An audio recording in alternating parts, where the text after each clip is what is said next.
Bonjour, bonjour, bonjour, bonjour, salutations, salutations. Salutations à tout le monde, je pense que vous allez bien. Je pense que vous allez bien. Si vous êtes là, signalez votre présence, si ça ne vous dérange pas.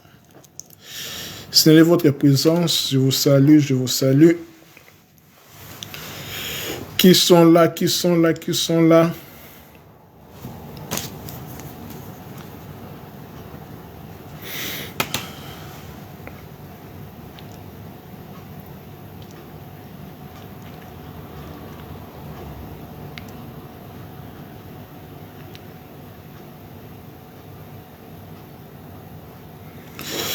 Qui sont là, qui sont là, je vous salue, salutations, salutations.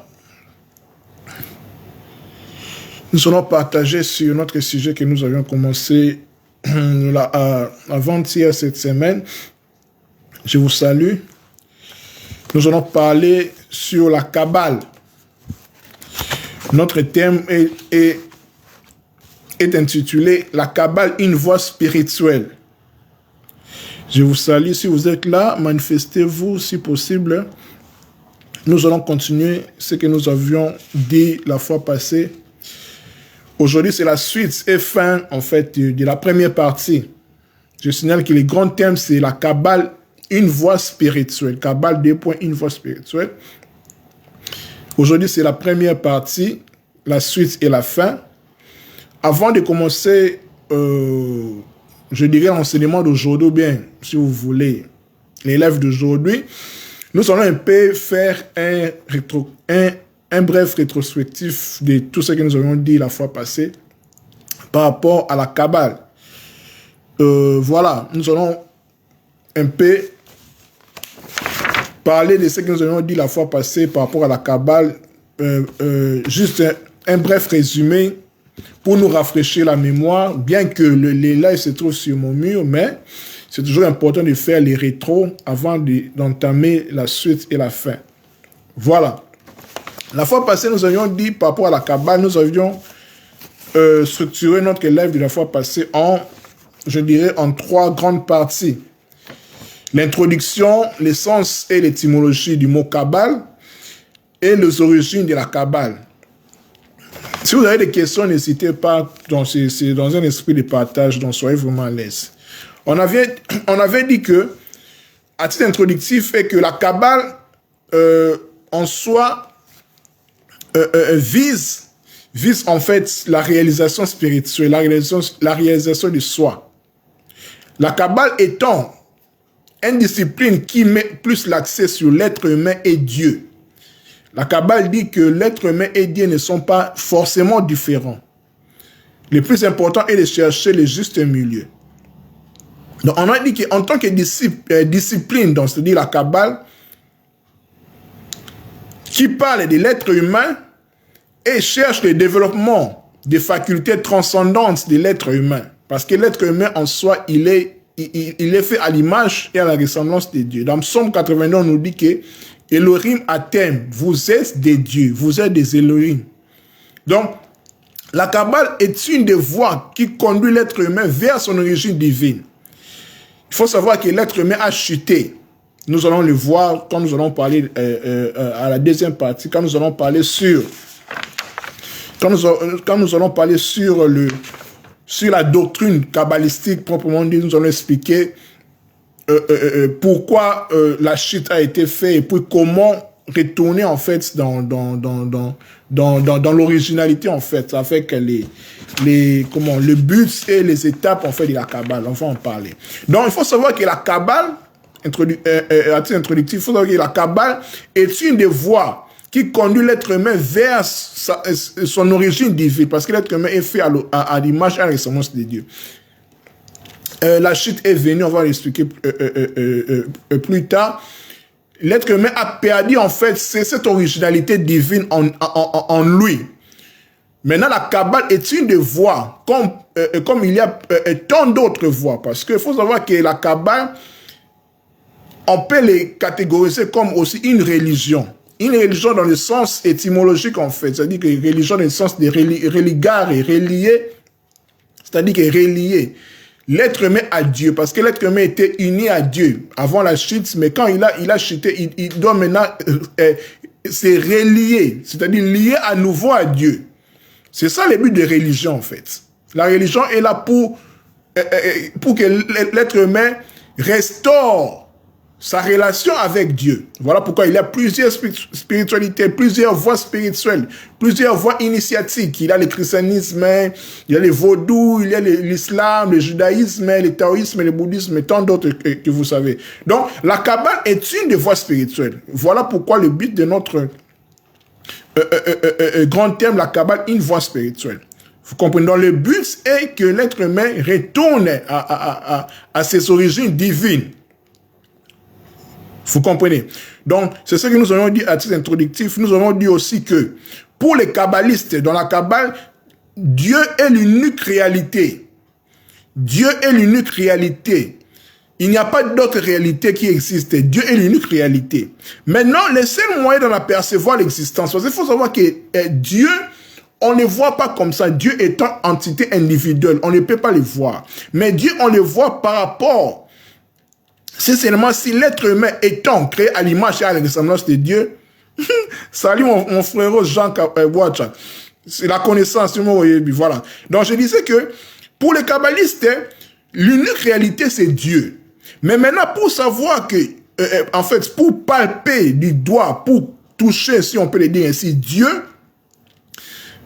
comment? Le seul moyen d'en apercevoir l'existence dans l'être humain, dans sa chair, dans sa réalité, c'est de développer en soi ses divins attributs, parce que l'être humain est créé à l'image et à la ressemblance de Dieu. Donc l'être humain en lui, il a des divins attributs qui sont en lui, des multiples qualités de son âme. Plus tard, on va parler, prochaine vidéo, on va parler sur les plans et les corps subtils. En fait, nous allons parler plus de l'âme de la Kabbale, on va expliquer l'âme. Donc, il faut savoir que dans l'être humain, dans son âme, il a multiples qualités. Malgré sa chute, mais l'être humain est toujours divin. Vous comprenez? Est toujours divin. Donc, en lui, il a l'amour, la sagesse, la connaissance, la générosité, tant d'autres vertus divines que l'être humain doit manifester en lui pour que Dieu soit palpable, en fait. Parce que l'être humain et Dieu, ce ne sont pas deux entités différentes en fait. Apparemment, oui, mais en réalité, non. Voilà pourquoi la Kabbale, Dieu est l'unique réalité. Parce que nous sommes des dieux. Tout est Dieu. Il n'y a rien qui ne soit pas Dieu. Vous comprenez? Donc, là, c'était l'introduction, ce que nous avions dit, comme je l'ai dit, Psaume 82. Elohim Atem, donc vous êtes des dieux. Donc vous êtes des dieux, voilà.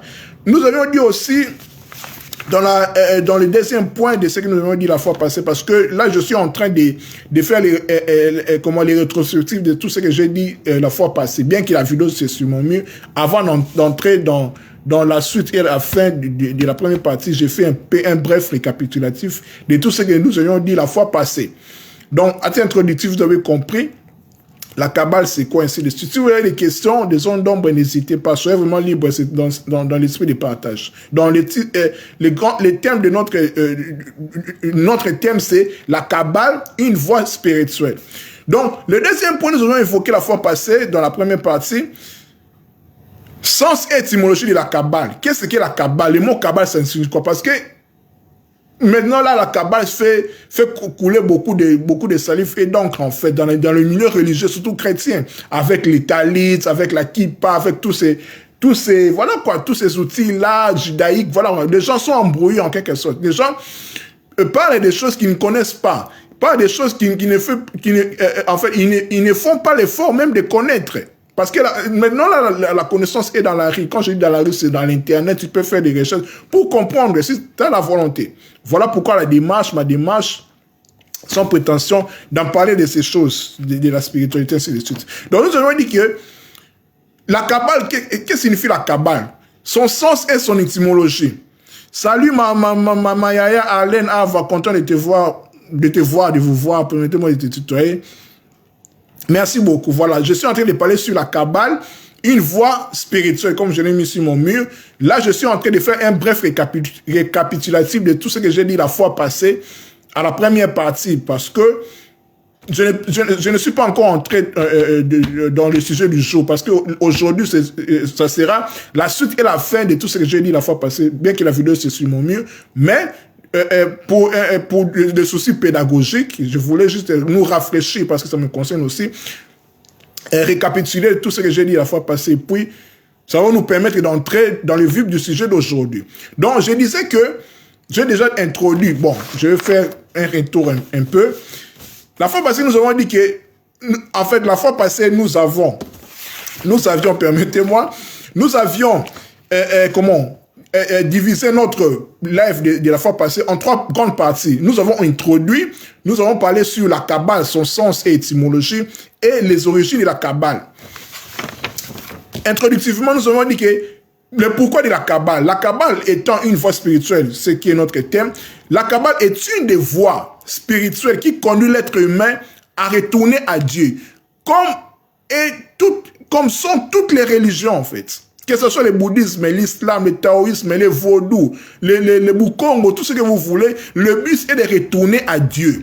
Le but est de retourner à Dieu. Pourquoi? Parce que l'être humain a chuté. L'être humain a chuté en fait. Il a perdu en fait cette lumière-là, bien qu'il est toujours Dieu. Parce que Psaume 89 nous dit que nous sommes des dieux. Elohim Atem, vous êtes des dieux. Christ même dit que vous êtes des dieux. Nous sommes des dieux en fait. Nous sommes des dieux. Mais par la chute, nous avons oublié en fait que nous sommes des dieux. La Kabbale est une des voies spirituelles dont nous sommes en train de parler, comme le christianisme, l'islam, tout ce que vous voulez. D'ailleurs, même dans chaque religion, il y a la Kabbale. On va l'expliquer plus tard, on va l'expliquer. Voilà. Donc, j'ai dit en introduction, le but, en fait, c'est ça, c'est la réalisation spirituelle de l'être humain, de réaliser qu'il est Dieu. Qu'il est Dieu. Selon Psaume 82. Et puis là, je suis en train de parler maintenant sur l'essence et l'étymologie de la Kabbale. Qu'est-ce qu'est la Kabbale? Parce que, comme vous le savez, maintenant là, il y a la polémique en fait, dans le milieu chrétien religieux, la polémique, bon, je vais pas citer les noms, entre Joël Francis Tatou, Marcelo, tout ça, les Kabbale, tout ça. Donc, en fait, les gens ne maîtrisent pas tout ce qu'ils disent, en fait. Les chrétiens ont peur du mot Kabbale, la Kabbale juive, la Kabbale. Mais c'est quoi exactement? Les gens ne font pas l'effort de savoir qu'est-ce qu'est la Kabbale exactement. Ils ont peur, parce que nous avons peur de l'inconnu, de ce qui nous dépasse. C'est ça, en fait, le problème. Or, nous ne devons pas avoir peur, en fait. Comme je l'ai dit, la connaissance est maintenant dans la rue. C'est sur Google, sur l'Internet, en fait. Donc, voilà. Donc, je disais que la Kabbale, dans son sens étymologique, veut tout simplement dire, ça vient de l'hébreu Kabbalah, qui veut dire tradition. Tradition, qui est un mot français qui vient du verbe latin tradere. Tradere, qui veut dire la transmission. La transmission de génération en génération. La transmission de génération en génération, de maître à disciple. C'est ça le mot Kabbale, en fait, la tradition. Dans son sens étymologique et sémantique. Mais au-delà de ça, au-delà de la sémantique, au-delà du sens de l'étymologie, c'est encore plus subtil que cela. Maintenant, nous allons entrer maintenant dans le vif du sujet, dans le mot Kabbale, Kabbale en hébreu, pour expliquer vraiment chaque particule, chaque mot, chaque lettre qui constitue même le mot Kabbale. Là, nous allons maintenant comprendre qu'est-ce qu'est véritablement la Kabbale. En hébreu, il y a... On dit Kabbale. Kabbale en français, on dit K-A-B. Mais en hébreu, c'est Q-A-B-A-L. Vous allez me permettre de vraiment expliquer parce que ça sera plus technique par rapport à cela. Donc, Kabbale, il y a... Parce qu'il faut savoir que l'hébreu est une, je dirais que l'alphabet hébraïque. D'ailleurs, même selon la tradition hébraïque, on dit que ce sont des lettres qui ont créé l'univers. Tout l'univers, en fait, c'est grâce aux 22 lettres. Les 22 lettres, même, on dit même que selon la science, excusez-moi, les 22 lettres sont en rapport avec les acides aminés, en fait, qui est lié avec notre chromosome, parce que nous avons 23 chromosomes ici, de suite, on dit, c'est par rapport aussi à cela. Vous comprenez? C'est par rapport aussi à cela. Bonsoir, mon frère Bellamy Ami. Donc, dans Kabbale, il y a la lettre Q, la lettre B et la lettre L. Pourquoi? Parce que dans l'alphabet hébraïque, il n'y a pas de voyelles. Les voyelles sont juste pour vocaliser les mots. Les 22 lettres de l'alphabet hébraïque, ce ne sont que des consonnes. Ce ne sont que des consonnes, en fait. Ce ne sont que des consonnes. Donc, dans Kabbale, il y a 3 lettres qui est constitué en hébreu. Il y a les lettres Q, la lettre B et la lettre L. La lettre Q en hébreu, ça se dit Kof. Ça veut dire Kof, la lettre B, ça veut dire bête. D'ailleurs, même les bêtes qui commencent en fait la Bible, la Genèse, Bereshit. Bereshit, c'est la Genèse en hébreu. Genèse, c'est grec, parce que, comme je l'ai dit la fois passée, quand j'ai parlé sur le mystère du christianisme et l'origine gréco-latine des origines négro-africaines de la Bible, j'avais dit que la première Bible a été écrite en grec. Genèse, Exode, Deutéronome, ce sont des mots grecs. Donc, en hébreu, la Genèse, c'est Bereshit. Donc, la lettre B commence Bereshit, voilà. C'est une parenthèse. Donc, Kabbale, il y a les lettres Q, B et L. La lettre Kof, qui est correspondant à notre Q. La lettre Bet, qui est notre B. Et la lettre Lamed, qui est notre L. Maintenant, expliquons les trois lettres là pour comprendre le vrai sens de la Kabbale. La Kabbale, exactement, c'est quoi? C'est un mot qui fait tant peur aux chrétiens parce que nous sommes ignorants. En fait, nous avons peur de ce que nous ignorons. C'est ça, c'est plus simple que ça. Donc, dans le Q qui commence le mot Kabbale, Kof, le Q en fait symbolise la protection, les profondeurs de la conscience. C'est ça la lettre Kof en hébreu. Parce que les 22 lettres de l'alphabet hébraïque sont des énergies. Ça peut s'interpréter à plusieurs niveaux. Je vous ai dit que ce sont des lettres qui ont créé l'univers, selon la tradition hébraïque, qui ont créé l'univers en fait. Dieu, en fait, chaque lettre venait devant Dieu pour se manifester en fait, pour qu'il obtienne quelque chose, pour participer à la création. Voilà pourquoi Christ dira que je suis Alpha et Oméga. Alpha et Oméga dans l'Apocalypse, c'est juste grec, parce que le Nouveau Testament était écrit en grec. Mais en hébreu, Jean était hébreu, juif. En hébreu, c'est Aleph et Tav. Aleph, c'est la première lettre de l'alphabet hébraïque, et Tav, c'est la 22e lettre de l'alphabet hébraïque. Donc, ce sont des lettres. Quand Christ dit que je suis le Logos, le Verbe, c'est la parole de Dieu. Ce sont des lettres, en fait, qui ont créé l'univers. La parole, ce sont des lettres. La parole est constituée par des lettres. Voilà pourquoi, dans cet esprit, il y a la tradition hébraïque qui dit que ce sont les lettres qui ont créé l'univers. Entre temps, je vais lire vos commentaires. Mon frère, papa, Phil, bonjour mon frère. Les anges qui sont devenus lettres et les lettres qui vivent universellement. Exactement. Parce que les anges, dans d'autres vocabulaires, on va dire les énergies. Les anges, les énergies, les esprits, les entités, voilà. Voilà. Kabbale, oui, j'ai compris, mais en fait, c'est une tradition comme telle où il y a des dogmes suivants de deux qui ont créé la Kabbale et ses origines. Calme-moi, mon frère, mon frérot, je suis en train d'arriver. Là, je suis même pas entré dans le vif du sujet d'aujourd'hui. Là, c'était la première partie. Donc, j'ai vraiment un énorme travail. Donc, vraiment, soyez patient. Si vous voulez, nous allons cheminer ensemble. Donc, je disais que dans le mot Kabbale, là, je suis en train d'expliquer le sens et l'étymologie du mot Kabbale. Kabbale, le Kof, la lettre Q, là, notre Q symbolise les profondeurs de la conscience. Les B, la lettre B, symbolise la maison, les temples, et tout ce qui contient. Et puis, la main signifie ce qui élève, ce qui déploie plus, mais ce qui enseigne.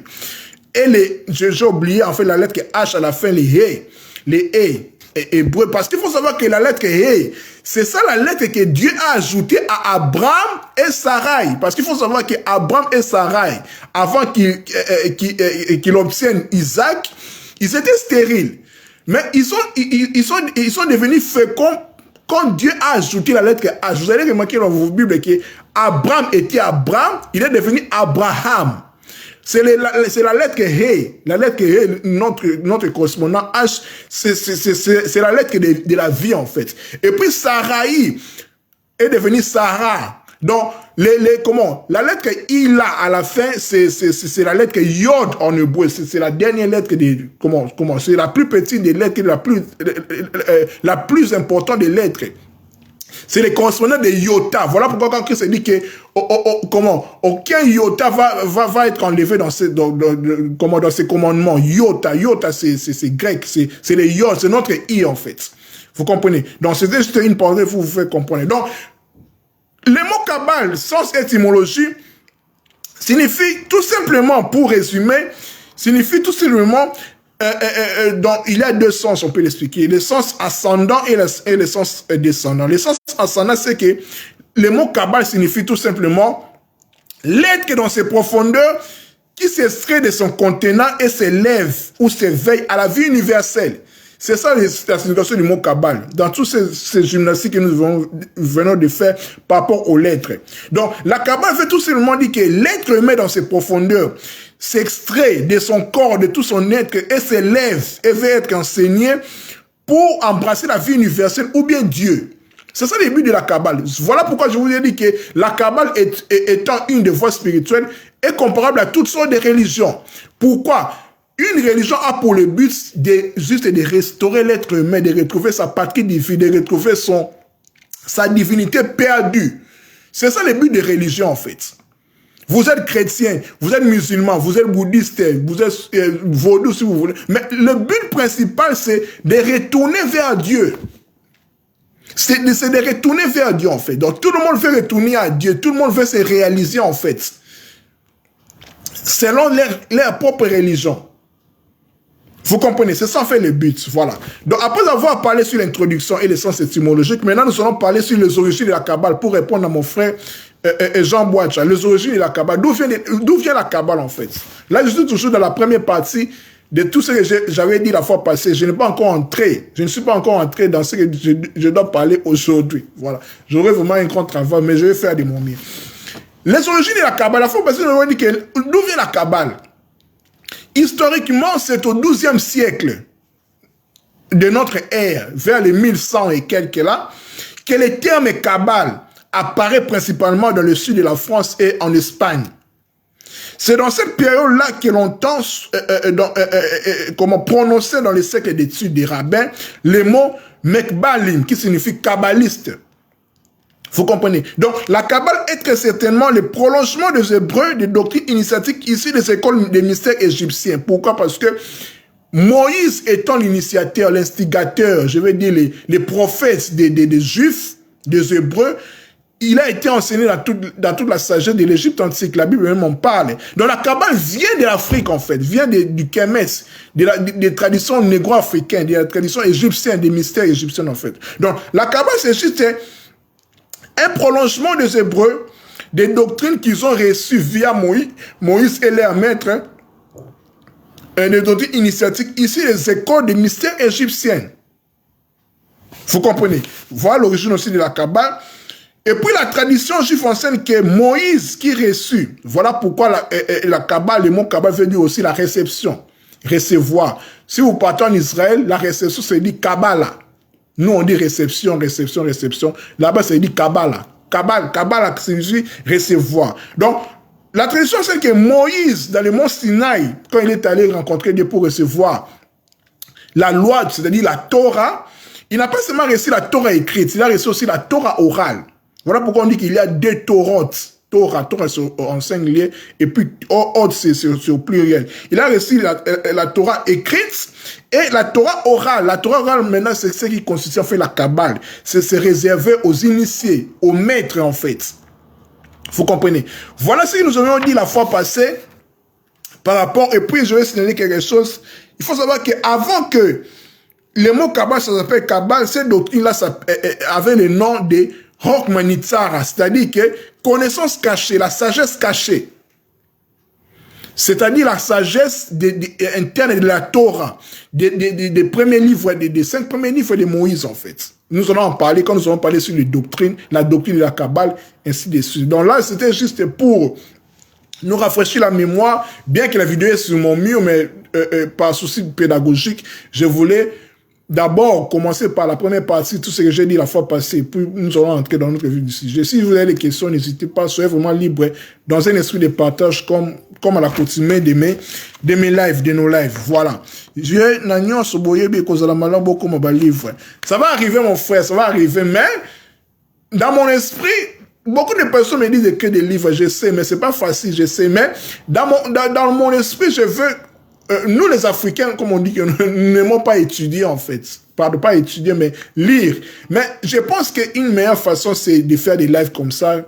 Plus tard, si Dieu nous permet, nous permet, de faire des conférences aussi. Des conférences débats, c'est des partages autour d'une table et partager, parler, ainsi de suite. Voilà, autour d'une table, on parle, en fait. C'est plus fluide, c'est plus comment, c'est plus communicationnel en fait. Voilà. Mais les livres viendront plus tard, ça va venir. Mais comme ça, je pense que ça va capter bien. Nous, les Noirs, c'est plus la tradition orale, quoi. Voilà, c'est important. Mais je prends ton suggestion, je prends note en fait, t'inquiète pas. Là, c'est déjà mieux quand on fait des lives comme ça c'est plus fluide. Voilà. Et ceci étant dit, nous allons maintenant entrer dans le vif du sujet d'aujourd'hui, c'est-à-dire que la suite et la fin de notre thème, la Kabbale, une voie spirituelle. La première partie, nous allons terminer aujourd'hui, puis nous allons continuer deuxième partie, troisième partie, puis selon ce que Dieu va nous permettre. Voilà. Aujourd'hui, nous allons terminer la première partie aujourd'hui. Aujourd'hui, nous allons parler sur les composants de la Kabbale, la doctrine kabbalistique et les buts et les étapes de la Kabbale. Voilà. Les composants de la Kabbale. Il faut savoir que dans la Kabbale, la doctrine cosmogonique, c'est-à-dire que la façon de voir le monde, comment le monde a été créé de la Kabbale, s'appuie plus, premièrement, sur les 5 premiers livres de la Bible, c'est-à-dire que la Torah, les 5 premiers livres de la Bible, c'est la Genèse, l'Exode, le Nombre, Deutéronome et Lévitique. C'est de cela que s'appuie la doctrine. Là, je suis en train de parler des composants de la Kabbale. Ce qui compose la Kabbale, c'est-à-dire que la Torah, des 5 premiers livres de Moïse, comme on le sait. Car pour les kabbalistes, la Torah n'est pas seulement un simple texte historique et moral. Écoutez bien. La Torah, la Bible, si on peut le dire ainsi, surtout les 5 premiers livres de Moïse, là, ce n'est pas seulement un texte historique ou bien un texte de morale, mais en fait, c'est la réelle manifestation de la conscience divine qu'aucun langage humain ne peut exprimer intégralement. Donc, c'est plus mystique que ça. Donc, quand nous lisons la Bible, surtout les 5 premiers livres de Moïse, ce n'est pas de l'histoire, ce n'est pas de la morale. C'est au-delà de ça. Donc, dans la tradition kabbalistique, on dit que c'est la manifestation, c'est la réelle manifestation de la conscience divine qu'aucun langage ne peut exprimer intégralement. Vous comprenez? Parce que la Kabbale, c'est la tradition juive, c'est le côté ésotérique même du judaïsme, bien que c'est aussi dans d'autres religions. Vous comprenez? Toujours dans les composants de la Kabbale, il y a aussi les 22 lettres de l'alphabet hébreu. Les 22 lettres de l'alphabet hébreu, nous allons parler tantôt là, les 22 lettres de l'alphabet hébreu qui composent les textes de la Torah, qui composent, je dirais, l'écriture en fait, les textes de la Torah, sont les constitutions qui forment les équations exprimant les vérités de la sacro-sainte manifestation. Les 22 lettres reflètent la nature spirituelle de l'univers, comme vous avez dit, mon frère, Papa Findo, mais que ce sont en fait des anges, des énergies, dont des lettres sont des énergies qui ont participé à la création de l'univers. Donc la Torah étant un appui considérable qui constitue la doctrine cosmogonique, la doctrine comment l'univers a été créé selon la Kabbale, est constituée de 22 lettres qui reflètent la nature spirituelle de l'univers. Au commencement était la parole, le verbe. La parole c'est les verbes en fait. Ce sont les lettres, les 22 lettres en fait. Donc, elles en sont même les éléments créatifs procédant directement du monde divin. La méditation du kabbaliste, en premier lieu, se centre sur le concept du Dieu vivant, dont l'inconnaissable essence est manifestée par les séphirotes. Les séphirotes sont les 10 mondes dont Dieu se manifeste en fait. Parce que Dieu, on ne le connaît pas, il est ineffable, il est incommensurable, il est infini en fait. Mais il se manifeste par les 10 sphères. Les 10 réceptacles qu'on appelle les séphirotes, séphiras au pluriel. Les 10 mondes, on se dit que c'est 10 attributs en fait. C'est aussi plus mathématique que ça parce que Pythagore aussi en a parlé. Pythagore, comme vous le savez, a été initié en Égypte, en Afrique. Donc, Pythagore en a parlé avec son fameux tétraxis. C'est-à-dire que les triangles là, il dit il emploie, il dit quoi? Il dit comment? 1, 2, 3, 4. Ça fait 10 en fait. Quand on fait 1 plus 2 plus 3 plus 4, ça fait 10. Dans son triangle là, quand il décompose, on fait les noms même de Yahweh, les tétragrammes. C'est par rapport aussi à cela. Vous comprenez? C'est plus mathématique que ça. Donc, c'est le nombre 10 qui est en fait le plus frappant. Parce que les 10, c'est juste les 1. Mais les 1 manifestés. 10, c'est 1 manifesté en fait. 10, c'est un manifesté. Un, c'est ce qui est uni. C'est ce qui est réel, en fait. Mais les 10, c'est ce qui est plus cristallisé, plus manifestable, si on peut le dire ainsi. Les 10 séphirotes qui sont en fait de l'arbre de la vie. Les 10 séphirotes de l'arbre de la vie de la Kabbale. Dans l'arbre de la vie de la Kabbale. C'est ça, en fait, la doctrine cosmogonique. Comment la tradition juive conçoit la création du monde. Donc, on a la Torah, on a les 22 lettres qui constituent en fait la Torah, les lettres. Et puis, nous avons aussi les... Comment? Exactement, c'est ça. Et puis, nous avions encore quoi? Nous avons la Torah, les 22 lettres, les séphirotes. Et puis, les kabbalistes ne s'arrêtent pas là, mais ils possèdent aussi un autre outil. Les noms divins, les noms de Dieu. C'est-à-dire les attributs de Dieu, en fait. Parce qu'en réalité, Dieu n'a pas de nom. Ce sont juste ces attributs, les noms divins qu'on va en parler plus tard. Ce serait un autre sujet, une autre partie de notre grand thème. La Kabbale, une voie spirituelle. Donc, nous continuons. Donc, il faut comprendre que dans les composants de la Kabbale, Dieu est ineffable. Nous avons dit que Dieu est l'unique réalité. Mais cette unique réalité-là qui est Dieu, on ne le connaît pas. Il est ineffable. Il est incommensurable. Dieu, on ne le voit pas. Mais on parle de Dieu par rapport à ses manifestations. Je vous ai dit par rapport aux 10 sphères, aux 10 attributs, c'est-à-dire que les 10 séphirotes qui constituent l'arbre de la vie de la Kabbale. Je vous ai dit que le nombre 10 est plus mathématique.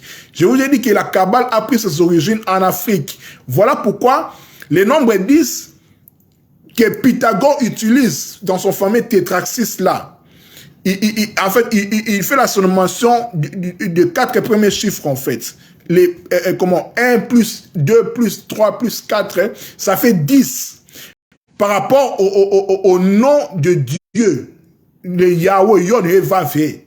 C'est pour cela Dieu dans la Kabbale juive se manifeste en 10 attributs. L'arbre de vie des kabbalistes. Pourquoi 10? 10 c'est tout simplement les 1. Les 1 manifestés. 10 c'est 1 manifesté en fait. Vous comprenez? Pourquoi? Parce que quand nous prenons les 9 premiers chiffres premiers, vous avez étudié comme tous les chiffres premiers en mathématiques, du 1 jusqu'au 9, ce sont les chiffres premiers. En arrivant au 9, 9 c'est l'accomplissement. Voilà pourquoi, je dirais, ironie du sort, la femme met jusqu'à 9e mois communément pour mettre au monde, c'est l'accomplissement même. Et puis, il y a les 10. Les 10, c'est quoi? C'est les 1 renouvelés. C'est la manifestation, en fait. Voilà pourquoi dans la Kabbale juive, Dieu se manifeste par 10 attributs, par 10 sphères, par 10 mondes, en fait. Qui sont juste lui, mais il se manifeste, en fait. C'est lui, en fait, qui se manifeste. Parce que en réalité, Dieu, on ne le voit pas, on ne le connaît pas. Il est l'infini, c'est les haïn. On va en parler tantôt là. Vous comprenez, c'est ça exactement. Nous, dans notre monde, nous sommes dans le dernier sphère qu'on appelle Malchut, c'est-à-dire que c'est la royauté, où la Shekinah se manifeste. En fait, selon la tradition juive, c'est la fille, en quelque sorte, c'est la mère, en fait. Tous ces mondes-là, c'est dans l'être humain. Tout ce monde-là, c'est dans l'être humain, en fait. Nous allons le voir quand nous allons parler sur le but et les étapes. Pourquoi? Parce que je réponds encore à ce que je disais. La Kabbale, une des voies spirituelles, comme toute voie spirituelle des religions, comme je vous ai dit, que le but est juste de retrouver sa patrie divine, de retourner vers Dieu. C'est ça le but de la religion, en fait. Vous êtes chrétien, vous êtes musulman, vous êtes vaudou. Le but est un. Nous tous, nous cherchons une seule même chose. De devenir Dieu, de reconquérir notre originalité divine que nous avions perdue par la chute, qu'on rencontre de différentes façons dans de spiritualité. Dans la spiritualité qu'on connaît, des religions abrahamiques, c'est Adam et Ève qu'on va en parler quand nous allons parler sur la dernière partie, sur le but et les étapes de la Kabbale. Vous comprenez? Donc je pense que jusque-là c'est clair, c'est les questions. Salut, Mom. Ndele Lawaka, merci d'être là. Donc si vous avez des questions, n'hésitez pas. Vraiment, c'est un sujet très, très pertinent. Je fais mon effort vraiment pour me faire bien comprendre. Vous comprenez? Donc, là, je suis dans les composants de la Kabbale. Il faut comprendre que la Kabbale est constituée de la Torah qui est un des composants principaux. La Torah, c'est quoi? C'est les 5 premiers livres de Moïse. Torah veut dire la loi. la loi, 5 premiers livres de Moïse. Il y a deuxièmement, à part la Torah, dans la Torah, il y a les 22 lettres qui constituent en fait l'alphabet hébraïque en fait. Parce que les 22 lettres sont des énergies. Énergie qui est participant aussi de la création. Je vous donne l'exemple de au commencement était la parole, au commencement était le verbe. Christ dit que je suis l'alpha et l'oméga. Alpha et l'oméga c'est grec. Mais en hébreu c'est Aleph Tev. Donc ce sont des lettres qui sont venues devant Dieu pour la création. Ils sont participants de la création de l'univers, les lettres. Et puis, il y a aussi les séphirotes, c'est-à-dire que les 10 mondes dont Dieu se manifeste, en fait. Comme Dieu est ineffable, incommensurable, on ne le connaît pas. Pour qu'il se connaisse, il doit se manifester. On va en parler, en fait. Pourquoi de l'univers? Pourquoi l'univers a été créé?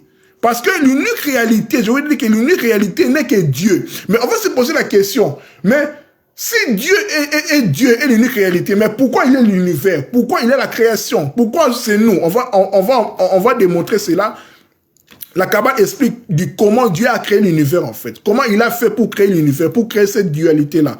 On va expliquer cela tout à l'heure là. Donc là, je suis dans la première partie de mon enseignement, si vous voulez, d'aujourd'hui. Donc nous concluons la première partie de notre grand thème, la Kabbale, une foi spirituelle. Nous sommes en train de parler sur les composants de la Kabbale. On a dit que la Torah, les 5 premiers livres de Moïse, les 20 lettres de l'alphabet hébraïque, les séphirotes, c'est-à-dire que les 10 attributs de Dieu qui se manifestent. Je vous dis que 10, c'est juste les 1 manifestés, parce que Dieu étant inconnaissable, Dieu, on ne le connaît pas, mais pour qu'on le connaisse, je pense, excusez-moi, il doit se manifester en 10. 10, c'est juste les 1 manifestés. 10, c'est 1 manifesté. Les 0 ne servent à rien, en fait. C'est juste la manifestation de Dieu. Donc, tous les 10 noms-là, les 10 attributs, les 10 séphirotes, les 10 mondes-là, c'est juste Dieu dans les différentes manifestations et fréquences, dimensions. Vous comprenez? Donc, voilà. Maintenant, nous allons entrer dans la doctrine kabbalistique. La doctrine kabbalistique, c'est quoi? Quand tu entres dans la Kabbale, quand tu veux t'intéresser à la Kabbale, là, la doctrine, c'est quoi? Chaque religion a sa doctrine, comme dans la doctrine chrétienne, on dit la sainte doctrine. Sur la scriptura, c'est la Bible. C'est où dans la Bible? C'est où dans la Bible? Donc, voilà. Donc, on parle partout là, c'est où dans la Bible, mais on ne sait pas de quoi nous parlons. Quand on dit c'est où dans la Bible, mais quand tu dis, là, j'ouvre une parenthèse, quand on dit c'est où dans la Bible, mais il faut savoir que, mes chers frères et sœurs, la Bible a à ce jour-ci 900 versions. Je signale bien 900 versions de la Bible. 900 versions. 900 versions de la Bible. Chaque année, il y a même des amendements de la Bible. Il y a les corrections de la Bible. Donc, il y a 900 versions de la Bible. Il y a des Bibles de 66 livres, comme on connaît. Mais j'ai une Bible ici, la Shuraki, ou bien Tob. Il y a 70 livres dans ces Bibles, dans ces Bibles-là. Vous comprenez? Il y a des livres comme Ecclésiastique, Siracide, Judith. Vous comprenez? Donc, Daniel grec. Donc, il n'y en a pas dans d'autres Bibles, communément comme les Lucegon, les Paroles de Vie, les Darby, les King James. Il n'y en a pas. Donc, moi, quand par exemple, je donne un verset, par exemple, de Siracide ou bien de sagesse, il n'y a pas dans d'autres Bibles. Donc, voilà pourquoi je vais tirer la son d'alarme à mes frères chrétiens quand on dit c'est où dans la Bible, c'est où dans la Bible. Il faut faire très attention. Car il y a la Bible de 66 livres, il y a la Bible aussi de 70 livres. Traduction œcuménique de la Bible, vous connaissez la version, top. Shuraki aussi, que j'ai ici, c'est aussi 70 livres. Donc, 6 livres de surplus, en fait. Vous comprenez? Donc, c'est vraiment important quand on parle de la doctrine chrétienne, la sainte doctrine. Vraiment, il faut faire très attention. Voilà pourquoi il faut vraiment s'ouvrir spirituellement. Il faut vraiment s'ouvrir spirituellement. Parce que Christ n'a pas laissé la religion. Donc, il faut vraiment s'ouvrir spirituellement. Vous comprenez? Il y a même aussi les évangiles apocryphes, dont comment le Vatican n'a pas pris en compte, en fait. Les évangiles cachés, là, on explique aussi Christ. Et voilà quoi. Donc, c'est vraiment complexe par rapport à cela. Donc, il y en a plusieurs. D'ailleurs, même avant les 4 évangiles, il y avait près de 80 évangiles même. Parce que les 4 évangiles ont été choisis par Irénée de Lyon, l'évêque de Lyon. Irénée de Lyon, c'est lui qui a choisi qu'on ait 4 évangiles. Pourquoi? Parce que par rapport par rapport au cosmos, par rapport au zodiaque, les 4 équinoxes de printemps, d'hiver, les 4 saisons, les 4 vents, les 4 points cardinaux, tout ça. Voilà pour que ce soit 4 en fait. L'équilibre, les 4 êtres vivants. Voilà pourquoi on a décidé qu'on ait 4 évangiles. Mais il y en a plusieurs en fait. Donc c'est ça en fait la religion. La religion c'est en quelque sorte, un emprisonnement spirituel. Pas dans le sens péjoratif, mais c'est ça. Parce que la religion, par ses dogmes, vous emprisonne en fait, vous restez dans votre carcan en fait, mais vous ouvrez pas. C'est ça en fait les grands problèmes. Voilà pourquoi les religieux comme les pharisiens, les sadducéens ont attaqué Jésus, parce que Jésus n'était pas, un maître spirituel n'est pas religieux, il vient avec un message. C'est la liberté en fait qui vous ouvre. Ce n'est pas, en fait, comment je peux le dire?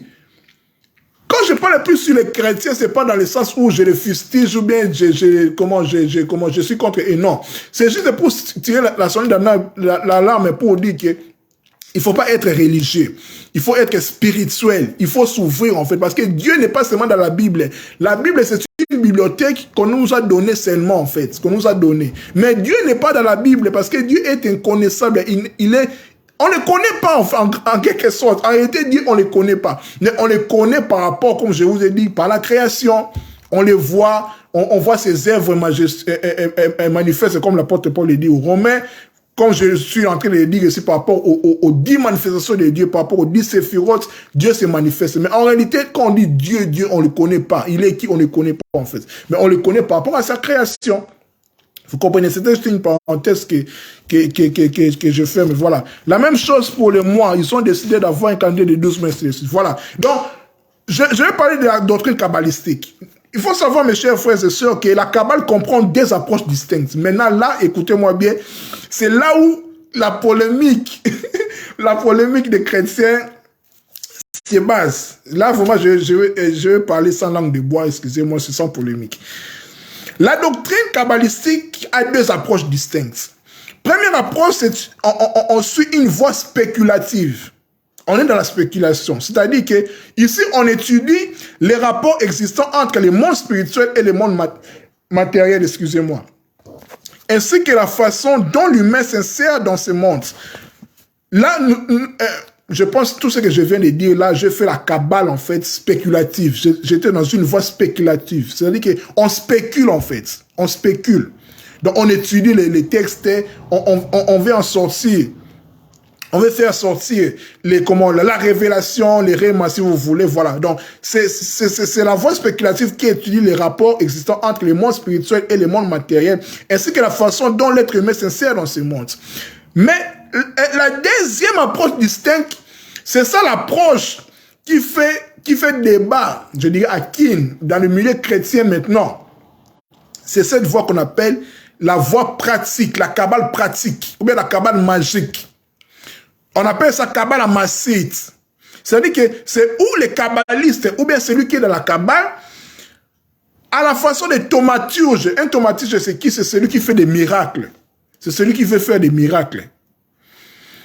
Cherche à utiliser les énergies du monde spirituel, produisant des effets psychiques et psychologiques sur le monde physique. Vous comprenez? Je répète. La Kabbale a deux approches distinctes. La voie spéculative et la voie pratique. La voie spéculative, c'est ce qui étudie les rapports existants entre les mondes spirituels et les mondes matériels, ainsi que la façon dont l'être humain s'insère dans ces mondes. Quand on étudie la parole de Dieu, on étudie, on cherche, ainsi de suite.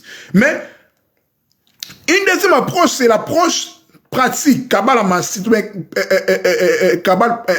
magique.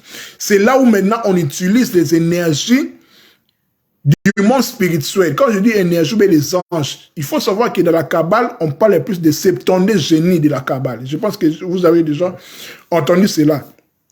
Les 70 génies de la Kabbale, les 70 anges de la Kabbale. Ce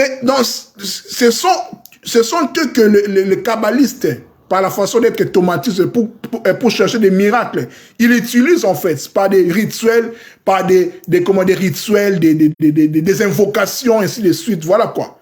C'est ça en fait, c'est cette Kabbale-là qui est, je dirais, dangereux pour ceux qui ne connaissent pas en fait. Mais malheureusement, beaucoup de jeunes qui sont amenés par ces vents-là du prophétisme. Parce qu'il faut savoir qu'il y a aussi une cabale prophétique.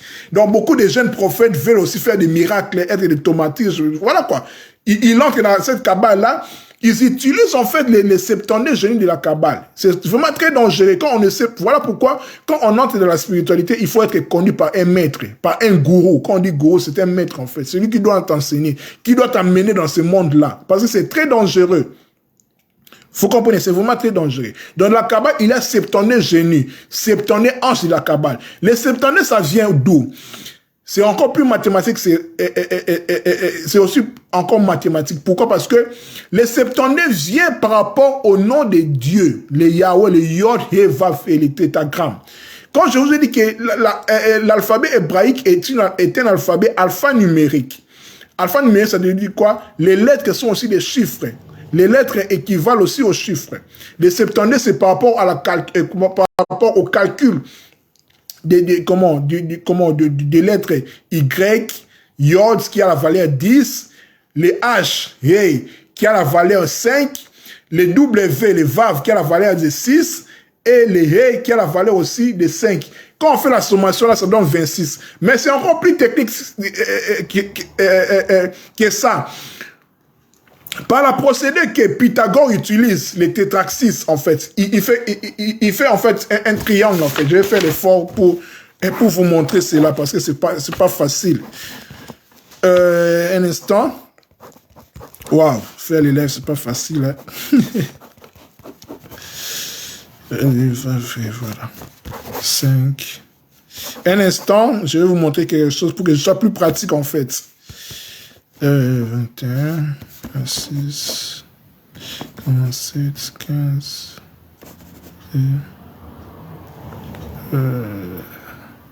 62, 57. Voilà, c'est ainsi. Bah, vous allez voir. Le nom de Dieu, comme on le sait, c'est Yahweh. Mais c'est... En fait, nous les chrétiens, quand on dit Yahweh, normalement, on ne veut pas dire le nom de Dieu Yahweh, parce que c'est manquer de respect aux Juifs. Parce que les noms-là, on ne prononce pas. Les noms de Yahweh, là, quand je vous dis que l'hébreu n'a pas de voyelles. Les voyelles, c'est juste pour vocaliser. Mais le nom de Dieu est sacré. Même les Juifs, quand les souverains sacrificateurs entraient dans les tabernacles, ils ne citaient pas ces noms-là. Ils ne citaient qu'une seule fois, en fait. C'est Yod et Vav et. C'est-à-dire que les Y, H, W, H. Les Y, c'est les Yod, les H, c'est les E, les W, c'est les Vav, et les H, c'est les E. Voilà pourquoi on dit Yahweh et pourquoi on dit Jéhovah. Jéhovah, tout ça, tout ça. Voilà. J'ai parlé sur la doctrine kabbalistique. J'ai parlé sur la voie pratique que beaucoup de jeunes prophètes, en fait, qui sont amenés par ces vents-là du judaïsme, en fait. Parce qu'en gros, ils font de la kabbale. Disons les mots clairs, ils font en fait de la kabbale. Ils sont dans la voie pratique, dans la voie magique. En fait, ils utilisent en fait les énergies de la kabbale, les 70 génies de la kabbale. Ça vient d'où? Comme je vous ai dit. Ça vient de la sommation du mot Yahweh. C'est-à-dire qu'on prend Y, c'est 5, valeur numérique, c'est 5, parce que l'hébreu étant une langue alphanumérique, c'est-à-dire que les lettres qui sont aussi des chiffres, la lettre Y, le Yod là, a pour valeur 10. A pour valeur 10. Un instant. 10. Je ne veux pas dire des bêtises en fait. Excusez-moi. 15, 21. Voilà. Voilà. A pour valeur 10. 10. Voilà. A pour valeur 10. Après les Y, il y a les H. Mais on va faire la sommation de Y et H. Ça donne la valeur numérique 15. Pourquoi? Parce que les H a pour valeur, les E a pour valeur 5. Y et H, ça donne 15. 10 plus 5. Là, je vous explique en fait d'où viennent les 70 génies de la Kabbale, que les kabbalistes utilisent, que les jeunes prophètes qui sont amenés par ces vents-là utilisent en fait. Parce que ici, c'est la voie magique. En fait, convoquer, tu dois travailler avec les 70 génies de la Kabbale. Ça fait du nom de Dieu, en fait. Et puis, il a les YHW. Si on fait la sommation, les Y, c'est 10, les H, c'est 5, et puis la valeur numérique des W, les VAV, c'est les 6. Si on fait la sommation, ça donne 21. Et puis, les Yod et VAV et, le nom de Dieu a pour valeur numérique 26. Quand on fait la sommation, 10 plus les 10 de Y, et puis les 15 de YH, et puis les 21 de YHW qui donne 21, et puis l'ajout de YHWH, ça donne 26. Quand on fait la sommation, on fait 10 plus 15, ça donne 25, plus 21, ça donne combien? Ça donne combien? 46. 46 plus 26, ça donne combien? 72. Voilà là où ça vient, les 72 génies de la Kabbale. Je pense que vous avez déjà entendu cela, en fait. C'est là que les thaumaturges, c'est-à-dire que les personnes qui sont dans la Kabbale magique, qui font des miracles, qui font des rituels, ainsi de suite, utilisent, en fait. C'est à partir du nom de Dieu, en fait, qu'on utilise le nom de Dieu, les Yahweh, les Yod et Vav, qu'on ne peut pas utiliser, en fait. C'est de là, c'est plus mathématique, c'est parce que l'hébreu, c'est mathématique. Parce que la Bible, c'est de la mathématique, en fait.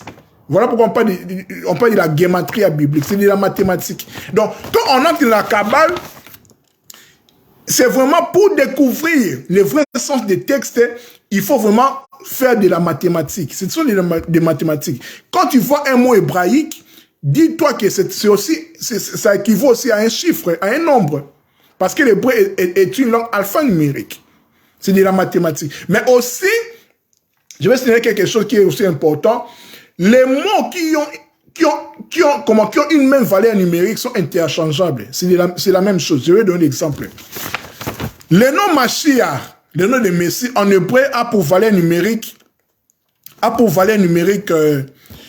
j'ai oublié en fait, excusez-moi, j'ai oublié, a la même valeur numérique que Nahash, qui est le serpent. Voilà pourquoi les serpents, c'est aussi les messies. Pourquoi? Parce que quand nous lisons dans Jean chapitre 3, on dit que quand Moïse a élevé les serpents, c'est la même façon aussi que le Messie va s'élever en fait. Donc à la croix, c'était les serpents. À la croix, c'était qui en fait les serpents des serpents. Les serpents des en fait, c'est les serpents, c'est Christ en fait. C'est les serpents. Vous comprenez? C'est en fait dans cet esprit-là que nous devons comprendre les choses. Pourquoi? Parce que ça peut nous ramener aussi à la... Voilà, c'est les... Schémaphorage. Merci beaucoup, mon frère. C'est le nom là qu'on appelle schémaphorage des 70 génies que je vais vous démontrer par le nom de Yahweh. Donc, comme je vous ai dit que chaque mot, les mots qui ont une même valeur numérique sont interchangeables. Je vais vous donner l'exemple de les mots Messie, Mashiach et les mots Nahash, le serpent, ont la même valeur numérique. C'est interchangeable. Donc, quand on parle du serpent, c'est les Messies en fait. Voilà pourquoi dans Jean 3, là, on nous dit que comme Moïse a élevé le serpent, comme si Christ aussi sera élevé. Ça peut nous amener aussi à l'énergie Kundalini. Pourquoi Kundalini, c'est l'énergie de vie, en fait, de Christ à nous qui doit aussi s'élever, en fait. Voilà pourquoi en Égypte, on voyait que dans la cape du pharaon, il y avait l'uréus qui sortait ici, en fait, l'éveil du troisième œil. Voilà, donc, toutes ces sciences-là, comment s'interconnectent, en fait. C'est la même chose, en fait. Vous comprenez? C'est dans cet esprit-là. Donc, je reviens à ce que je disais. Je pense que c'est clair. Voilà, cycle de pharmacie. Donc, caducée d'Hermès, si vous voulez, c'est la même chose. Voilà. Donc, je parlais sur la doctrine de la Kabbale. Donc, il y a une voie spéculative que tout le monde fait en étudiant la Bible, les textes, ainsi de suite. Mais il y a aussi une voie profonde, une voie pratique, dans la Kabbale magique, en fait, en utilisant les 70 génies de la Kabbale, qu'on appelle schémaphorage. Donc, je vous ai montré la sommation, la technicité de cette mathématique-là, des noms de Yahweh, chaque lettre que tu ajoutes, ça te donne 72. C'est de là que les kabbalistes magiques ou bien thaumaturges qui sont plus dans la pratique, dans les rituels, utilisent. Donc, ils sont en convenance avec les 72 génies de la Kabbale. Ça peut nous amener aussi au zodiaque. Donc, en fait, il faut savoir que toutes ces sciences-là, en fait, je vais encore signifier une chose. La Kabbale est une des sciences occultes. Nous avons 5 sciences occultes. Nous avons la magie, la Kabbale, l'astrologie, l'hermétisme et Et quoi encore? Je cite encore quoi? Magie, astrologie, kabbale, hermétisme et tarot. Voilà les cinq grandes sciences occultes majeures. Quand on dit sciences occultes, ça ne veut même pas dire satanisme, non. Ça ne peut pas dire satanisme. Science occulte, ça veut tout simplement dire science qui est cachée, qui est réservée aux initiés, qui est réservée aux personnes qui ont atteint un niveau supérieur en fait. Parce que pour atteindre ces niveaux-là, il faut purifier ton cœur. Vous comprenez? Donc les sciences occultes ne sont pas mauvaises. Si je dis cela, peut-être les gens vont... D'ailleurs, j'ai été déjà traité d'occultiste, donc ça me fait absolument rien. C'est juste pour regarder des choses. Mais maintenant, il faut savoir que la connaissance étant neutre, étant ni bien ni mal, quand la connaissance vient à une personne qui est mal intentionnée, qui n'a pas encore travaillé son cœur, voilà pourquoi il y a des sorciers, des occultistes, il va utiliser... C'est comme les couteaux, en fait. Les couteaux nous servent à préparer dans la cuisine, les femmes les savent. Et puis, les couteaux aussi peuvent servir de tuer. C'est ça la connaissance. Quand tu as la connaissance, maintenant, il faut voir ton cœur en fait. Voilà pourquoi dans toutes les cercles ésotériques, que ce soit la rose croix, la franc-maçonnerie, même la kabbale, tout ce qui est même les soufis, le côté ésotérique caché de l'islam, pour être initié, pour accéder au mystère, il faut purifier ton cœur. Voilà pourquoi Christ n'amenait pas tous ses apôtres, tous ses disciples, et pour les enseigner quelque part, non. Il a amené toujours Jean, Jacques et Pierre. Vous comprenez? C'est vraiment important. Dans la connaissance, quand tu reçois la connaissance, c'est la purification de ton cœur. Sinon, tu cherches à créer tes propres problèmes. Donc, la connaissance plus pratique sert à la purification du cœur, en fait. Je donne l'exemple de la magie. La magie qui est une des sciences occultes. Parce que la magie, il faut se dire que la magie n'est pas mauvaise. N'est pas mauvaise. La magie n'est pas mauvaise, en fait. La magie veut tout simplement dire la connaissance des lois universelles. Maintenant, étant un art, c'est maintenant l'applicabilité pratique de tout ce que tu connais là. On peut dire aussi que Christ, les gens qui font des miracles authentiques sont des magiciens. Jésus-Christ était magicien. Voilà. Vous direz aussi que c'est... Je suis en train de blasphémer, mais c'est ça. Nous avons peur juste des mots. Comme en fait le mot nganga. Nganga veut tout simplement dire celui qui a maîtrisé les énergies du monde en fait, de l'univers. Nganga, c'est juste ça trait en qui commence à traiter avec les éléments de l'univers. C'est celui qui a maîtrisé cela en fait. Un nganga, munganga, docteur, munganga nzambe. Vous comprenez? En fait, on a peur de mots pour rien. C'est juste pour rétablir juste les contextes. Comme je vous ai dit que toute connaissance est neutre. Maintenant, le problème est vers qui cette connaissance-là est tombée. Qui détient cette connaissance-là? Si cette personne-là a un mauvais cœur, il n'a pas suffisamment travaillé son cœur, il va utiliser cela mal. Parce que les principes sont les mêmes. Dieu, en fait, comme on dit, le diable n'a fait que copier. Et puis il le fait en l'inverse. Vous comprenez? C'est de cela que je voulais vous parler par rapport à cela. Donc avançons, je pense que c'est clair jusque-là. Occulte s'est caché, voilà. J'avance. Maintenant, je vais vous parler de comment l'univers a été créé. On a dit en amont que l'unique réalité pour un kabbaliste, pour la Kabbale, c'est Dieu. Nous sommes d'accord. L'unique réalité, la réalité, c'est Dieu. Maintenant, on va se poser la question, mais d'où vient la création? Pourquoi nous sommes nés? Pourquoi nous sommes là? Pourquoi l'univers est là, en fait? Pourquoi? Maintenant, je vais nous démontrer, parce que ça me concerne aussi, comment la Kabbale explique la création, comment Dieu a créé, parce que l'unique réalité, c'est Dieu, parce que tout est Dieu.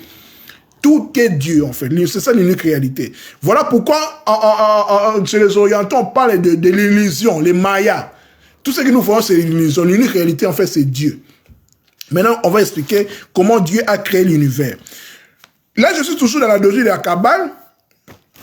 Je vais passer en revue tout ce que j'ai préparé ici. En fait, les doctrines sur la nature et la divinité et les lois régissant l'univers trouvent pour les kabbalistes leurs racines dans la Bible elle-même.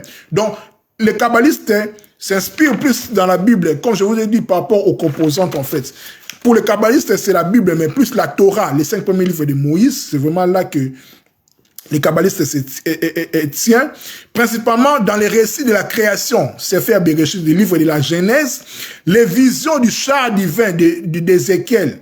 C'est là qu'on appelle, en fait, qu'on parle plus aussi de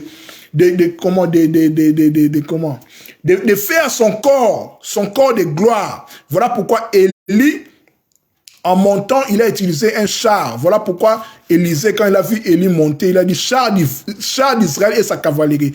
Le char, c'est juste un autre corps de lumière. Voilà pourquoi les sorciers, quand ils sortent, ils utilisent aussi un véhicule. Ils utilisent un véhicule. C'est les chars, en fait. Les chars. Dans la Kabbale aussi, on en parle. Parce que c'est dans les premiers, dans les premiers chapitres du livre d'Ézéchiel, quand Ézéchiel a vu en fait le trône de Dieu, les quatre êtres vivants, tout cela en fait. Dans la Kabbale, on appelle ça la Merkaba, c'est-à-dire que les chars divins, les chars en fait. Nous tous, nous en avons.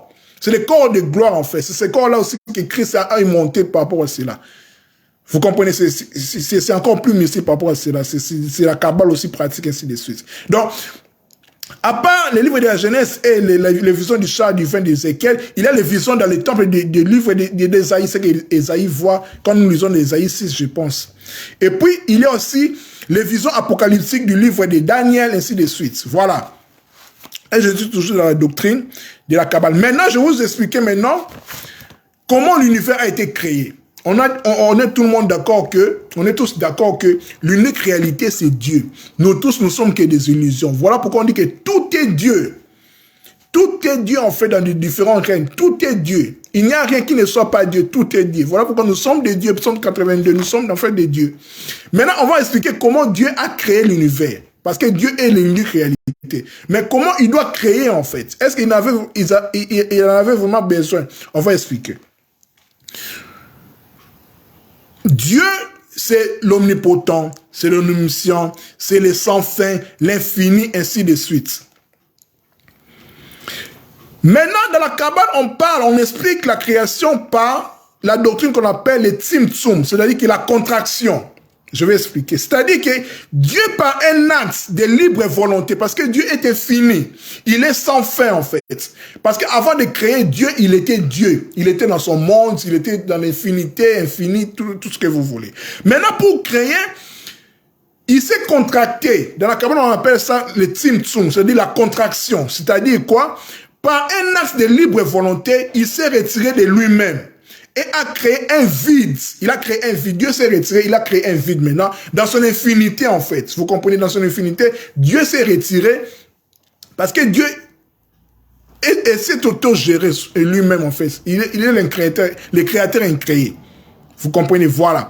Maintenant, pour créer, il s'est contracté. C'est la doctrine de Tzimtzum dans la Kabbale. C'est-à-dire que Dieu, par un acte de libre volonté, il s'est retiré de lui-même et puis il a créé un vide. Parce qu'il est dans son infinité. Il est libre, en fait, donc pour créer. Et a créé un vide en un endroit de son infinité. Donc, il a créé un vide, c'est l'infini. On peut l'expliquer, il y a l'espace ici.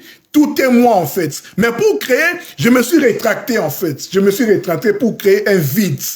Maintenant, pour créer un vide. Vous comprenez, je pense que c'est clair jusqu'à la position c'est vraiment de la pertinence ici. Donc, Dieu a abandonné une région de son propre intérieur. Vous comprenez, il a abandonné une région de son propre intérieur pour créer. Par un acte de contraction, le Tzimtzum, on appelle cela dans la Kabbale le Tzimtzum, pour y retrouver dans l'acte de création ces vides limité. Maintenant, quand il a créé ces villes-là, les villes-là, c'est maintenant limité. C'est par là, maintenant, il a commencé de créer. Voilà pourquoi on appelle cela la lumière infinie. Voilà pourquoi tout est Dieu. Même la création, c'est Dieu. Parce que la création vient de Dieu. Je donne l'exemple pratique. Je pense que vous allez me comprendre. C'est comme avec l'araignée. L'araignée, bon, prenons comment je dirais, c'est parallélisme. Vous n'allez pas maintenir rigueur. Parce que je vais expliquer tout ce que je suis en train de dire. C'est comment Dieu a créé. On prend l'exemple de l'araignée. L'araignée, en fait, c'est Dieu. L'araignée, c'est Dieu, nous sommes d'accord. Il est dans son infinité. Maintenant, pour créer, il se retire, en fait. Et puis, il projette, en fait, par un acte de libre arbitre, comment? Pour créer, en fait, il dégage son, comment? Sa toile, en fait. La toile de l'araignée, en fait. La toile de l'araignée. Ou bien le verre à soi, en fait. Donc voilà, il projette, en fait, sa toile. Il crée, parce que tout est lui, en fait, dans son infinité, tout est lui. Maintenant, pour créer par son libre arbitre, par son acte de libre volonté, il s'est retiré de lui-même, il a laissé un vide, et puis, il s'est projeté maintenant pour commencer à créer, parce qu'il a créé les vides. Dans les vides, là, il a commencé de créer. Voilà pourquoi Dieu n'est pas séparé de sa création. Voilà pourquoi je vous ai dit que tout ce que nous voyons, c'est Dieu. C'est des illusions. La vraie réalité, c'est Dieu, parce que tout est Dieu. Tout est Dieu, en fait.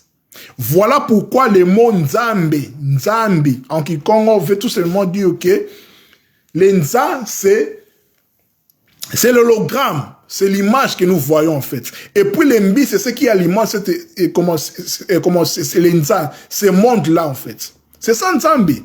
Donc Dieu, on peut le définir entre guillemets, c'est un champ de conscience illimité. Dieu n'est pas une personne quelconque là, on peut l'humaniser, non. C'est pas ça en fait. Bon, quand on dit que Dieu c'est le roi des rois, il est assis dans son trône, c'est juste pour nous faire comprendre en fait comment l'écrivain adopte un langage humain pour nous faire comprendre en fait. Un roi est assis toujours dans son trône, il porte une couronne, il est voilà, c'est comme ça, c'est dans notre langage humain. Parce que pour expliquer les choses spirituelles, les choses métaphysiques, on prend toujours les exemples terrestres. Parce que c'est la correspondance, tout ce qui est en haut comme tout ce qui est en bas. C'est la même chose en fait. Vous comprenez? Je pense qu'on se comprend en fait. On se comprend. Vous comprenez? C'est exactement ça. C'est de là même qui vient le Big Bang, exactement. Donc, le Big Bang, c'est chez les Juifs, chez les Kabbalistes, c'est le procédé que je viens vous expliquer là. Les Timtum, les classements en fait là. Le Big Bang, tout a commencé en fait par là. Vous comprenez? Vous comprenez? Donc, c'est par là maintenant, Dieu a créé maintenant, il commence à créer, l'énergie est dégagée, tout en restant Dieu. L'énergie qui est dégagée, c'est Dieu lui-même. Nous sommes d'accord. Maintenant, par là, que la polarité est née. La polarité, c'est quoi? La polarité, c'est juste les 1 qui s'est dédoublé en fait. Il s'est dédoublé. Il s'est dédoublé. Voilà pourquoi les récits qui expliquent mieux la polarité, c'est l'histoire d'Adam et Ève. Parce que Adam et Ève, en réalité, c'est une même personne. Voilà pourquoi je suis toujours contre. Même quand la Bible dit que la femme vient de la côte de l'homme. En fait, c'est faux. Bon, pas c'est faux, mais beaucoup de femmes pensent qu'il vient de la côte de l'homme qui est indépendant d'elle. Non. Adam et Ève viennent d'une seule même personne, l'Adam androgyne. L'Adam androgyne, en fait. Voilà pourquoi on nous dit que l'homme quittera son père et sa mère et s'attachera à sa femme et ils formeront une seule chair. Pourquoi? Parce que le principe même du mariage, c'est le principe de retrouver cet androgyne-là, cette unité-là. Vous comprenez? Donc, la séparation d'Adam et Ève, quand la Bible dit que comment Dieu a endormi Adam, l'Adam, là, il était 2 en fait. 2, c'est-à-dire qu'il était comme des siamois. C'était juste la séparation des sexes. C'était juste la séparation des sexes. Vous comprenez? Par la création, Dieu a créé maintenant la dualité. Voilà pourquoi dans Ésaïe 45, il dit que c'est moi qui crée l'adversité, qui crée les biens et les mal. Tout ça, c'est Dieu qui a créé cela. Il a voulu, par la création, Dieu a créé l'adversité. Il a créé l'adversité, en fait. Donc, il s'est vu dans les miroirs, en fait, face à face. Voilà pourquoi la tradition dit que la tradition juive attend par balance les lois de polarité, positif et négatif, la face regardant la face, il y a dualité et par cela le mouvement action et création. C'est Dieu qui a voulu cela. Vous comprenez? La dualité se manifeste par Adam et Ève. Moins et plus, beau, mauvais, blanc, noir, lumière, obscurité. C'est Dieu qui a voulu cela par la création. L'origine de la polarité, c'est la création de Dieu. Oui, je vais les regarder, Voilà, vous comprenez? Donc, c'est Dieu qui a voulu la polarité. Le mal, c'est Dieu qui l'a créé, excusez-moi. Il en parle dans Isaïe 45. C'est moi qui crée l'adversité. Vous comprenez? Même Satan, c'est lui qui a voulu cela, en fait. Vous comprenez? Voilà pourquoi Satan ne meurt pas. Parce que Satan sert aussi de l'équilibre. C'est l'équilibre des polarités. C'est la loi des polarités. Vous comprenez? C'est partout comme ça dans l'univers.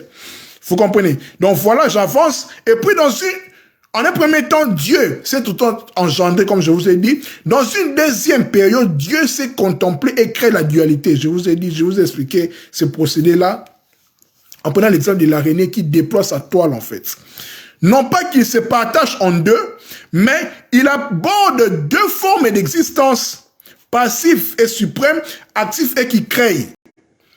Vous comprenez? Dieu reste dans son monde, en fait. Il est transcendant, il est inconnaissable, on ne le connaît pas. Mais, par là de la création, il est actif, il crée en fait. Voilà pourquoi il y a tous ces organismes vivants, les planètes, tout le monde minéral, végétal, tous les ans, tout ça par la création de Dieu. C'est Dieu qui a créé cela. Bing Bang. La science parle de Bing Bang. C'est ça en fait. Bing Bang. Donc voilà l'explosion. Voilà, cette explosion-là, c'est Dieu qui l'a voulu. C'est par le Big Bang que tout a été créé. Vous comprenez? Tout a été créé. Maintenant, je vais vous expliquer quelque chose de très important. D'où est venue la chute d'Adam et Ève? Parce que comme je vous ai dit tantôt que la Kabbale, n'oubliez pas l'objectif, la Kabbale comme toute autre religion, le but est le retour vers le divin. Vous êtes chrétien pourquoi? Pour aller au paradis. Je pense que nous sommes d'accord. Vous êtes musulmans. Voilà quoi, même les conservateurs, les islamistes, ils font tout juste pour retourner à Dieu. Quelles que soient les motivations, en fait, mais il y a quelque chose là dans la religion qui nous... En fait, quelque chose qui nous titille, en fait, pour nous ramener à la patrie divine, en fait. C'est exactement aussi avec la Kabbale. C'est exactement avec toutes les traditions spirituelles du monde, c'est comme ça. Aller vers Dieu. Mais chaque religion a ses procédés, a ses buts, a ses étapes, ainsi de suite. Dans la Kabbale, je vais vous expliquer ce que je voulais vous expliquer comment la Kabbale voit les mythes d'Adam et Ève, la chute, et puis ainsi de suite. Ceci étant dit, on a parlé sur les compositions de la Kabbale, la doctrine. Maintenant, nous allons conclure avec le but et les étapes de la Kabbale. Pour réintégrer, en fait, parce que comme je vous dis que la Kabbale étant une voie spirituelle, les chemins de la réintégration, comment ça s'est fait? Quand tu entres dans la Kabbale, comment ça s'est fait pour retrouver, en fait, ton originalité, ta patrie divine, en fait. Parce que nous avons tous chuté. Le but maintenant, c'est de retourner vers Dieu. Vous comprenez? C'est ça, en fait, le but même des croyances. Des croyances, en fait, peu importe des croyances. Vous comprenez? Donc, les chemins de réintégration, retour à la perfection proposé par la Kabbale, tient à rétablir l'équilibre primitif rompu. Vous comprenez? L'équilibre primitif rompu. Pour y parvenir, les processus est les suivants. Parce que ici, on parle d'Adam et Ève. Adam et Ève, avant la chute, on va l'expliquer plus tantôt là, c'était la communion en fait, la communion fraternelle, voilà. La communion entre l'homme et la femme, avant la chute. Dans la Kabbale, on explique ce processus de la manière suivante. Il y a 4 procédés. Premier procédé, c'est pratiquer, en fait, ils appellent cela les birours, c'est-à-dire que le filtrage, l'affinage, c'est-à-dire que c'est un procédé de purification intérieure consistant à réunir les intestins dispersés par les bris des vases. Je vais vous expliquer les bris des vases là. Les bris des vases là, c'est en fait la chute. Dans notre jargon chrétien, c'est ça en fait la chute. Mais là-bas, dans la Kabbale juive, on parle de brisures de vases. Je vais vous expliquer en détail de quoi s'agit-il. Parce que le but est de retourner vers la partie divine. Donc, le premier processus, c'est pratiquer le filtrage, c'est-à-dire que la purification intérieure. Toutes les religions le font, la purification intérieure, pour retrouver en fait Dieu. Même quand on dit que je ne vais pas chercher Dieu à Mangengenge, à Luzizi, là, je prends retraite. Le but, c'est quoi? C'est la purification, c'est de chercher Dieu. Pourquoi? Parce que nous avons chuté. Nous avons chuté en fait. La chute même, c'est la naissance, venir ici dans le monde pour expérimenter le bien et le mal. Manger le fruit de la connaissance du bien et du mal. Voilà pourquoi nous sommes même venus ici sur terre. Notre âme a voulu expérimenter le bien et le mal. Voilà même, la chute, c'est la naissance même. L'incarnation, c'est ça même la chute. La Bible même en parle. après cela, Adam et Ève, Dieu, les cousus, en fait, les quoi? Les peaux de bête. Les peaux de bête, c'est la peau, en fait. Adam, c'est la bête, en fait. Vous comprenez, voilà. La purification, et puis dans les bureaux, là, dans les filtrages, là, c'est dans la purification, ça renferme des pratiques comme la mortification, formée principalement par l'ascétisme, l'humilité, la soumission, ainsi de suite. Faire des jeûnes, des purifications, des ablutions, ainsi de suite. Voilà le but des étapes de la Kabbale pour retrouver, en fait, ce que la chute a causé pour nous. Deuxième procédé, c'est découvrir les clés de lecture des textes sacrés afin de comprendre l'humain, l'univers et Dieu. Voilà pourquoi ce qui doit même fonder les comment. Quand nous lisons en fait par exemple la Bible, le but de lire la Bible, c'est comprendre l'être humain, comprendre Dieu et l'univers. Tous trois en fait, c'est pas la même chose en fait. Parce que l'être humain est Dieu, l'univers c'est Dieu, Dieu est Dieu, parce que l'unique réalité c'est Dieu. Vous comprenez, c'est ça. Donc ça c'est le deuxième procédé du but et des étapes de la Kabbale. Connaître la constitution de tout le monde occulte du monde caché, pratiquer la prière, pratiquer les dévotions, afin de produire l'union avec la Shekinah. La Shekinah, c'est la présence divine qu'on appelle dans le christianisme le Saint-Esprit. La Shekinah, c'est la féminité de Dieu. C'est la manifestation féminine de Dieu, en fait, la Shekinah. C'est le Saint-Esprit. J'en ai fait même un live par rapport à cela, la fois passée sur la Shekinah. Mais je pense que dans ces grands thèmes, je vais revenir encore sur la Shekinah. Je vais parler, en fait, la Shekinah, c'est quoi. Mais il faut retenir que la Shekinah, c'est la présence de Dieu sur la terre et sur l'univers. Dans notre monde, c'est la Shekinah. C'est aussi le Saint-Esprit, parce que c'est le féminin de Dieu. C'est la mère divine, en fait. C'est la déesse mère. C'est ça la Shekinah. Dieu parmi nous. Troisième procédé, c'est l'union avec la Shekinah, qui accorde l'élévation dans tous les degrés.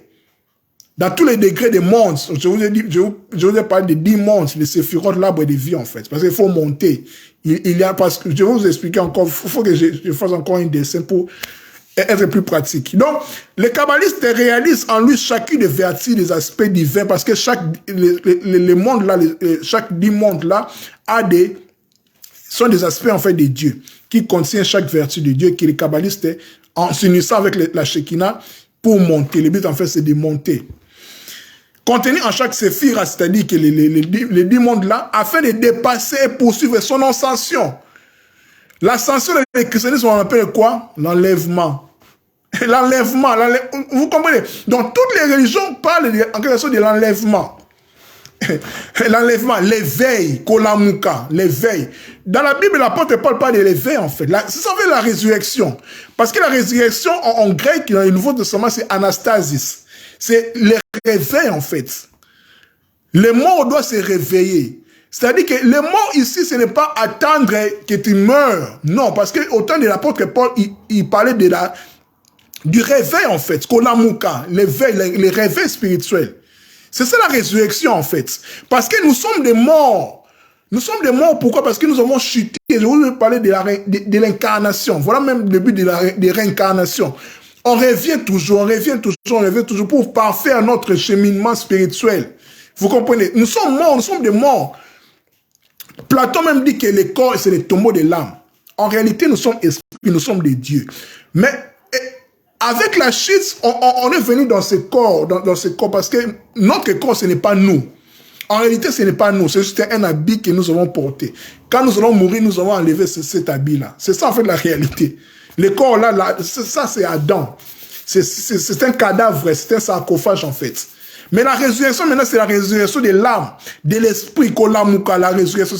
C'est de cela que l'apôtre Paul parlait. Voilà pourquoi l'évangile de l'apôtre Paul est incompris par beaucoup de chrétiens, parce qu'il était plus gnostique, plus dans la connaissance intérieure. Parce que l'apôtre Paul a fréquenté les écoles de mystère païens, en fait. Les platoniciens, les pythagoriciens, qui étaient ancrés plus dans le mystère des Égyptiens, tout cela. Vous comprenez? C'est ça même aussi la Kabbale qui en parle, le soufisme, tous les côtés ésotériques cachés de chaque religion. La connaissance intérieure, en fait. Le Christ, voilà pourquoi Paul dit, Christ en vous, l'espérance de la gloire. Le Christ est en vous. Si on le connaissait en chair et en os, Jésus, des évangiles, mais maintenant là, on ne le connaît pas ainsi. Il est en nous, il est une lumière en nous, le Christ en nous, l'espérance de la gloire, l'espérance de chaque personne qui doit expérimenter ce Christos-là en lui. Christ est là, il n'est pas chrétien, il est dans tout être humain en fait, qui est dans un cheminement spirituel. Dans la Kabbale aussi, on parle. Vous voyez, dans toutes les régions, on parle, dans l'ascension, je vous ai parlé, toute action faite dans un plan quelconque agit simultanément dans les autres degrés. Donc, quand les kabbalistes est dans ces démarches-là, il impacte aussi tous les séphirotes là, parce qu'il faut savoir que l'arbre de la vie de la Kabbale, c'est aussi l'être humain, c'est dans l'être humain. Pourquoi? Parce que l'être humain est un microcosme. Tout ce qui est dans l'univers est dans l'être humain. Voilà pourquoi la sagesse grecque dit, connais-toi toi-même et tu connaîtras les dieux et l'univers. Vous comprenez? Donc tout est à nous en fait. Et voilà de notre adhérence dans des religions, dans des croyances. Tu es chrétien pourquoi? Tu es musulman pourquoi? Tu es bouddha pourquoi? Tu es vaudou pourquoi? En quelque sorte, c'est pour retrouver la patrie divine, c'est pour retrouver en fait qui tu étais exactement. C'est ça en fait le but. Par des procédés, comme je vous ai dit ici avec les kabbalistes. Les kabbalistes font les purifications. Les chrétiens ne le font pas. Ils le font, les musulmans le font. Les ablutions, les dévotions, les prières, les jeûnes. On les fait, nous tous nous le faisons, dans toutes les régions le font. Vous comprenez? Donc, comme le but de ces lives, c'est la Kabbale, une voie spirituelle. C'est une des voies spirituelles parmi tant d'autres. Comme aussi le christianisme est une voie spirituelle aussi. Comme l'islam aussi, comme le vaudou, comme les bouddhas de Congo, les Bukongo, si vous voulez. C'est comme ça, le taoïsme, le bouddhisme et l'hindouisme. Nous tous, nous cherchons qu'une seule même chose, retrouver Dieu. Mais chaque religion a ses procédés, a ses étapes, a sa façon de faire. Mais l'objectif, c'est comme l'objectif est un. Vous comprenez? Et puis enfin, les kabbalistes, par le but et les étapes, ayant réalisé tout cela, les kabbalistes maintenant vont réintégrer en fait la lumière infinie. Là, c'est maintenant plus pratique. Maintenant, je vais terminer par les mythes d'Adam et Ève. D'où est venue la chute? Là, je vais terminer par là. Si vous avez des questions posées entre-temps, voilà. Je vais terminer par là. La chute d'Adam et Ève, c'est quoi exactement? Qui nous a amenés dans tout ce que nous vivons en fait. Tous ces malheurs, toutes ces difficultés dans le monde, c'est la chute en fait. C'est la chute. Maintenant, la Kabbale, comment la Kabbale voit cela en fait? Je vous ai parlé sur quoi? C'est sur les brisures des vases. Je vais expliquer cela en fait. En fait, les récits d'Adam et Ève et la représentation des lois de la polarité. C'est ça en fait les canevas en fait. C'est ça en fait les modèles. Donc pour comprendre d'où est venue les lois de la polarité, on doit s'appuyer d'Adam et Ève selon la Kabbale. Ok. Avant la chute, Adam et Ève vivaient dans les paradis, comme on le sait dans l'Éden, et ainsi de suite. D'abord en équilibre, parce qu'il était en équilibre. Pourquoi? Parce que je signale encore que aujourd'hui, c'est la journée internationale des droits de la femme, que je souhaite beaucoup à toutes les femmes qui me suivent, qui me suivront, que la femme n'est pas inférieure à l'homme, non.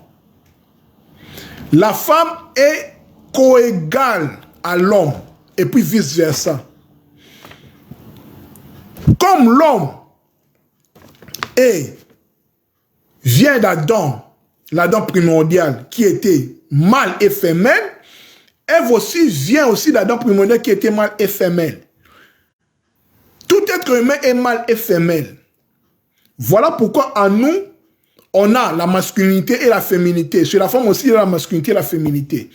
C'est par là, j'ai fait même une vidéo par rapport à cela, que vient l'homosexualité. C'est là ma compréhension en fait. Vous comprenez? Donc une femme qui a plus de tendance à manifester sa masculinité, il sera traité de lesbienne. Un homme qui a tendance plus à manifester sa féminité, parce qu'il est mâle et femelle, il sera traité de pédéraste, de pédé. Vous comprenez? C'est dans cet équilibre-là, c'est dans cette polarité-là que l'être humain est créé ainsi.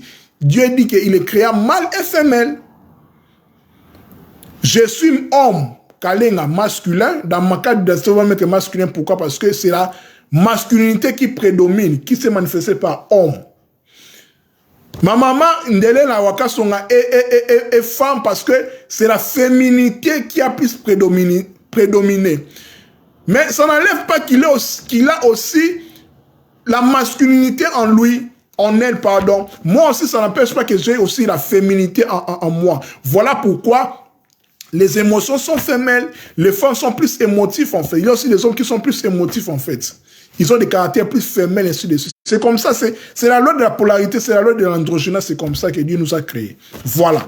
Donc, on a compris que pour comprendre la représentation de la loi de la polarité de l'univers, on se penche sur les mythes, les récits d'Adam et Ève. Maintenant, d'où est venue la chute? Là, il était en parfait équilibre. Au moment de la perfection de la création, maintenant la chute est venue d'où? Puis cet équilibre s'est rompu. C'est rompu comment? J'explique. Par l'effet qu'au moment où la création s'est faite, quand Dieu a créé, quand Dieu a fait, tellement Dieu est lumière, tellement Dieu est tellement lumière, une lumière indescriptible, hein, les premières émanations de la lumière, là, quand Dieu commençait à créer, est fini, beaucoup de ces émanations-là, beaucoup de ces étincelles-là, beaucoup de ces éclats-là étaient trop fortes que les contenants, en fait, les réceptacles, là où, en fait, parce qu'il faut savoir que quand Dieu a créé, je vous explique, quand Dieu a créé, ça devait, en fait, cette lumière-là devait être contenue, vous comprenez?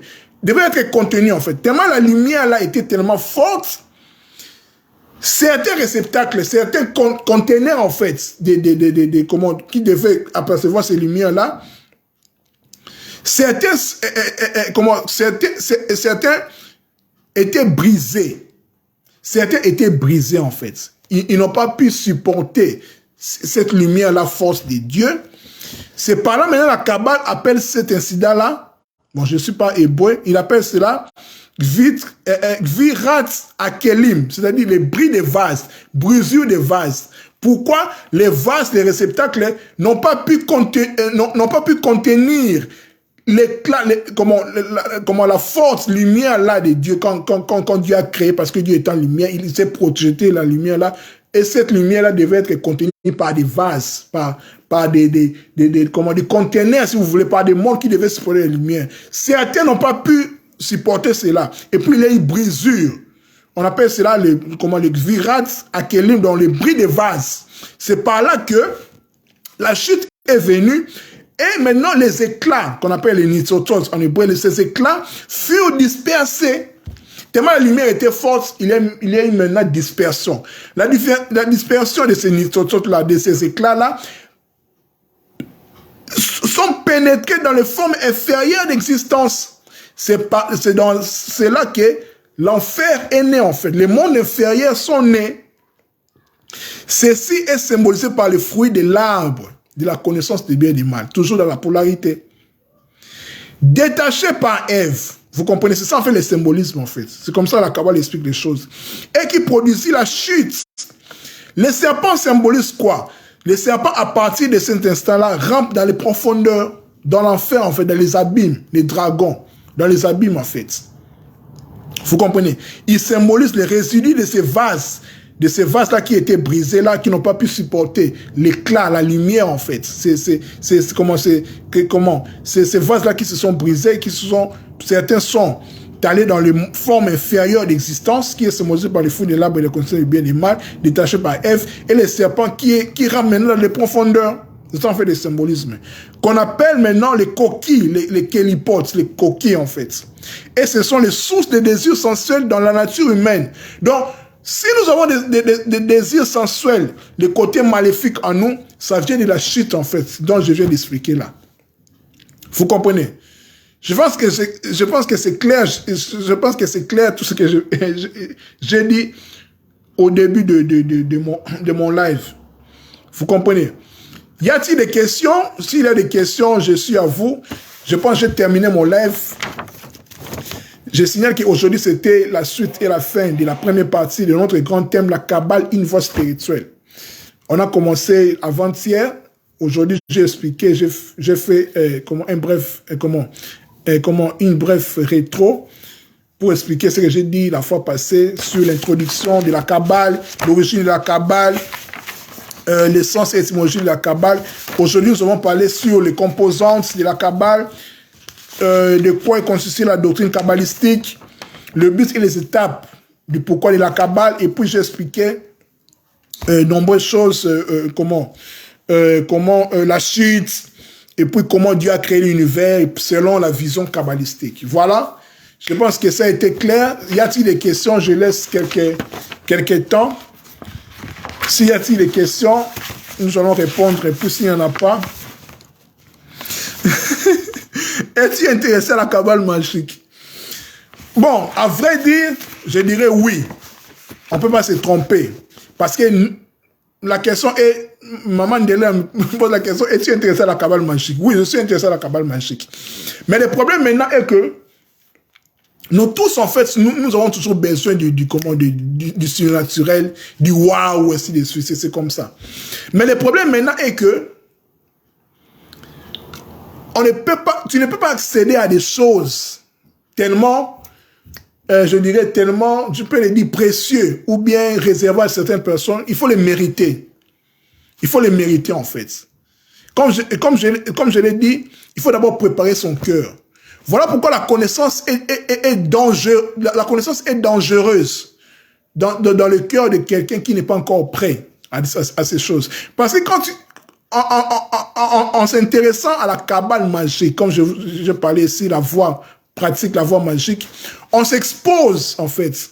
On doit travailler avec les 70 génies de la Kabbale, les 70 anges de la Kabbale, ce sont des énergies. Donc, si on n'a pas la maîtrise, si on n'est pas guidé, si on n'est pas assez enseigné, si on n'est pas assez mûr, on n'a pas bien forgé notre corps, notre âme, notre cœur, on va tomber dans l'occultisme et dans la magie. On va même devenir fou, ainsi de suite. Parce que ce sont des choses dangereuses, en fait. Vous comprenez? Oui, bien sûr, étant chercheur, je m'intéresse aussi. Voilà pourquoi j'en parle. Si possible, je vais en parler aussi des 70 génies de la Kabbale, leur rôle, chaque rôle, mais ce sera pas pratique. Là, je suis en train de... Le but de ces lives, c'est juste pour parler de la Kabbale. La Kabbale, c'est quoi? Parce que je voulais juste lever l'équivoque de l'actualité qui fait rage en ce moment dans les milieux chrétiens. Vous comprenez? La Kabbale, ça fait peu comme les kabbalistes, ça veut, non. La Kabbale n'est pas mauvaise. La Kabbale, c'est comme le christianisme, l'islam, le bouddhisme, ainsi de suite. Maintenant, il faut savoir c'est quoi. Comme la connaissance c'est un couteau à double tranchant. La connaissance n'est ni bien ni mal, mais ça dépend maintenant de la personne qui reçoit cette connaissance-là. Son état est comment? Son état est comment? Si on me montre par exemple comment sortir de mon corps, comment travailler avec les anges, comment opérer des miracles. Mais si je suis une mauvaise personne, je vais chercher mes ennemis pour les aiguiller, pour les faire du mal. C'est ça que les sorciers font. C'est ça en fait. C'est ça en fait. Et je vois, bel ami. Certains, oui. Nos pasteurs qui font trop de miracles, je vais recevoir, je pense, ça va accepter. Mon frère, bel ami, a envoyé, participer, je pense, je vais l'accorder. Quelle est la valeur de la lettre Noun? En fait, j'ai accepté votre demande, c'est à jour en cours. Je pense que ça va accepter, je pense. Voilà, c'est bon, je pense. Bonsoir. Bonsoir, mon frère, bel ami, bonsoir. Bienvenue à l'église. Merci. Voilà. Là, je suis presque à la fin, c'était les questions. Comme vous avez envoyé la demande, ok, voilà. Je vous écoute. Oui. Quelle est la valeur de la lettre Noun en hébreu? Ok, en fait, oui, la valeur de la lettre Noun, merci pour la question. La valeur de la lettre Noun, comme je vous ai dit, comme j'ai dit que l'hébreu est une langue alphanumérique, dont les chiffres sont aussi, dont les lettres sont aussi des chiffres. La lettre Noun a pour valeur numérique 50. Ok, je vous suis. 50 en fait. Dans les Noun, en fait, c'est les poissons. Ça symbolise les poissons.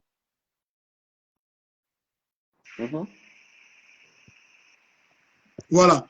Noun, ça symbolise les poissons. Les Noun symbolisent les poissons. Voilà pourquoi, dans la Bible, on dit que Josué, fils de Noun. Tu connais le verset, non? Josué, le fils de Noun. Oui. Josué, c'est le fils de Noun. En fait, c'est plus que ce que nous lisons, en fait. Parce que la Bible est un livre codé. C'est aussi astrologique. Parce que ça parle aussi de l'ère des poissons. Parce que Josué, c'est qui? Josué, en hébreu, c'est Yeshua. Josué, c'est Jésus, en fait. Oui. Quand on dit que on peut le dire autrement que Josué, Jésus, fils du poisson. Fils du poisson, oui. Voilà pourquoi on parle de l'ère des poissons. Jésus-Christ de Josué, en fait, c'est le Messie de l'ère des poissons, de l'ère actuelle du poisson. Donc, à d'autres termes, la lettre Nun est liée au poisson. Au poisson.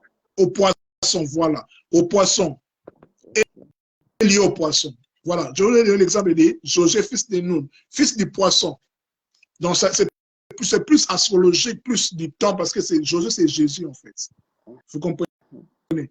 Parce que Christ et Jésus a été, toutes les personnages de l'Ancien Testament, ça préfigure, en fait, Christ.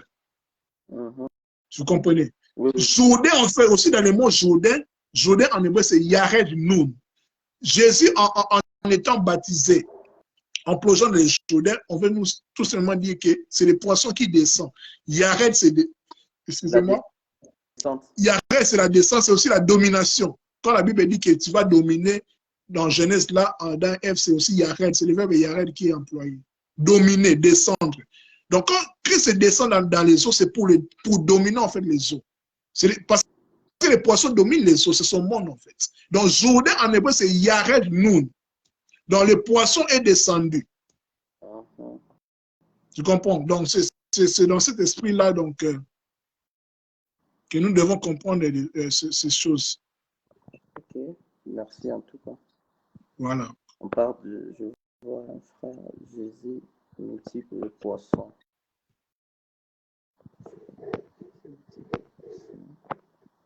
C'est clair, je pense. Oui, oui, c'est clair, vraiment, c'est clair. Ok, merci. Merci. Ok. Ok, merci. Voilà, je pense que je vais conclure là. Je vais...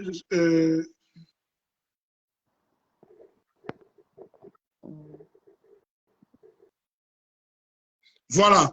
Merci à toutes les personnes qui ont pris le temps. Voilà. Et nos pasteurs qui ont fait trop de miracles. Certains utilisent la cabale magique. Certains utilisent avec les anges, oui. Mais pas tout. Certains, oui. Certains, c'est les dons, c'est Christ qui fait, ainsi de suite. Jésus multiplie les poissons, exactement, voilà. Parce que Jésus, c'est les poissons. Il est lié aux poissons. Jésus est lié aux poissons, en fait. C'est le Messie de l'ère des poissons. Vous comprenez? C'est ça, en fait. Parce que la Bible, c'est aussi astrologique, astronomique, voilà. Parce que la Bible, comme le judaïsme et le christianisme, vient de l'Égypte antique. En parlant de l'Égypte antique, du Kemet, c'est en fait, c'est l'astro-théologique, en fait. C'est l'astro-théologie. C'est le ciel, en fait. C'est le ciel. C'est le ciel, en fait. Parce que les prêtres égyptiens étaient forts dans le ciel, en fait. C'est ça. Donc, les mythes, en fait, ce qui fait la force de l'Égypte, c'est l'astronomie. Astronomos, c'est l'astronomie, en fait. Les lois du ciel. Voilà pourquoi on parle de Sirius, on parle du cri du Nil, on doit voir Sirius, Isis, tout cela, en fait. Ce sont les Orion avec Osiris, Orion, les ceintures d'Orion qui symbolisent les 3 mages, ainsi de suite, les pyramides, tout ça, qui sont faits par rapport aux étoiles, ainsi de suite. Vous comprenez? Y a-t-il encore des questions? Je pense que je vais m'arrêter là. Merci vraiment en tout cas à toutes les personnes qui ont pris le temps à nous suivre pour notre thème d'aujourd'hui, qu'on a conclu pour la première partie. Prochainement, nous allons parler sur les plans et les corps subtils. En fait, nous allons parler sur l'âme. Qu'est-ce qu'est l'âme humaine selon la Kabbale juive, en fait? La Kabbale juive, comment on voit l'âme? Quand on parle de l'âme, l'âme c'est quoi? L'âme c'est quoi exactement? Parce qu'il faut savoir que l'être humain, c'est l'âme. Nous sommes en réalité esprit, mais en réalité, nous sommes des âmes. Parce que l'âme, l'âme, en fait, c'est juste c'est l'incarnation de l'esprit. Voilà pourquoi l'âme est attachée au sang.